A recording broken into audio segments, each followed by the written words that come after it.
Morning. We've got an update on wind chimes, and I did a couple other things. As you can see, they're moving quite a lot. We've got some wind here right now. If they're occasionally making some sound, but they're too close to them. There, you can hear that one. I did a little modification to it. It was wire, wasn't giving it enough play. So I changed it over to string, and I added these spools and pieces of round wood that I cut out to the bottom to give it a little different look to it. I put a slight bend here so they're closer together. We had a lot of wind here the other day. I had them hanging in the front, and so I went through and watched them to see what kind of movement they made and tried to make adjustments to make them move and be a little more sound to them. This one here is pretty much the same thing. I just added this at the bottom, and it gives it a lot more movement.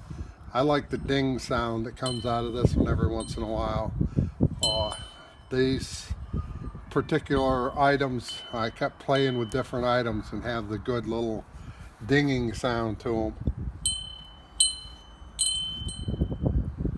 when they hit it. Those are the two. We've got two other ones that are in the process of, if they don't get sold, we'll put them back out here. But those are the two wind chimes. And then over here, yesterday I had a couple of minutes while I was fixing something else, so I created a few more things. This is my rendition of Phil, my peacock out there. These are parts off a ladder, adjustable ladder extensions. The ladder was old, falling apart. I had made these legs earlier to put on a goose that I was making, but they weren't strong enough. I didn't really have the proper things to make on them, and I just happened to see this piece of metal laying around. I had these pieces on the bench, and I saw this piece of old copper, and that's just my look. Because it's made out of lighter items, I wanted to make sure somebody didn't get it and go blowing over. I put a little extension so his 1 foot, it still looks like it's up, but it doesn't tip him over. He's only got one toe touching over there. I put this little square piece on there, and this rod, if you put them in like a garden or some sort of a box, you can drive this rod down in. If it's going to be too long, somebody could cut it off, or I kind of like the idea where I would drive it in a little bit and then just leave the rest sticking out, and it just kind of adds to me. The other thing, a couple of things I made were, I call this my hammer dog. I've got two. I've got another old hammerhead. The part I use for his neck is an old deadbolt. It was a real long one, big enough around. I cut it in half. These are off an old silage fork. I just took them, and I took the ones on the end to give him the shoulder effect. The other ones I did a little lower. And then this here is the rest of the tine that I use for I call it his rat tail. And this was a small spring. I have a lot of items just like this, and I intend to make another one. And I was kind of experimenting on this one. My grandson is taking welding courses, and he's been teaching me, after all these years of doing it, welding and brazing and using torches, kind of the dangerous wrong way. He's teaching me how to do it right. And I first melted the two metals together, excuse me. Then I decided didn't think it was safe enough, so I then took and added a little braze to it. But I have pulled on them, yanked them, thrown it around, and it seems to be quite sturdy. And another thing that I try to do when I make animals, probably out here is the best way to show it. I make this laying down on the bench like that, and I kind of eyeball it when I was starting the legs. I like to end up so I've got one leg that isn't touching. gives me the appearance that whatever I'm making is moving. And luckily, so far, I've been able to do it. That leg is up a little bit. It's like he's in stride. And the last thing has actually been made a little while. It's been in the shop. But this is one of my shovel turtles. This one I made with the idea that it was a female and she was kind of digging her hole to put her eggs in. And that's why I kind of tried to go with smaller version, although it doesn't necessarily mean that a female turtle is smaller than a male. But that's what I was trying to effect, I was trying to get. And this one leg is a little bit, not as much as I like to get him off the ground. But that lower in the back, I tilted the legs, give it in my head the sensation that she's digging a hole as they do with their back feet. So those are the items that I've made, and we also have we've had people requesting some farm t-shirts.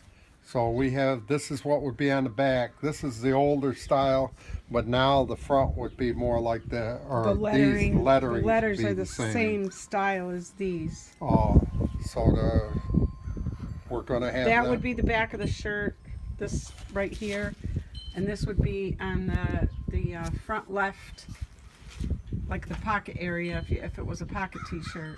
The Bejosh Farm with just the cow, but it would be more this style letter.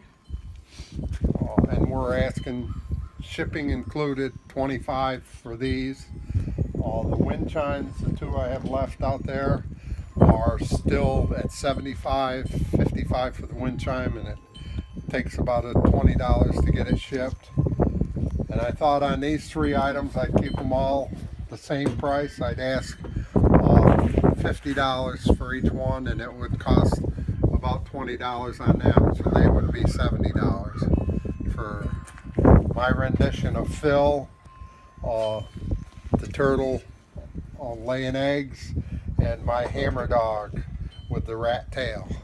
I'm just going to add that when I saw this, I thought it was supposed to be a praying mantis, which I guess, I can see why I thought that until Ed explained to me the way he made it and called it Phil. So it does look like a peacock with the coloring on the brass parts there.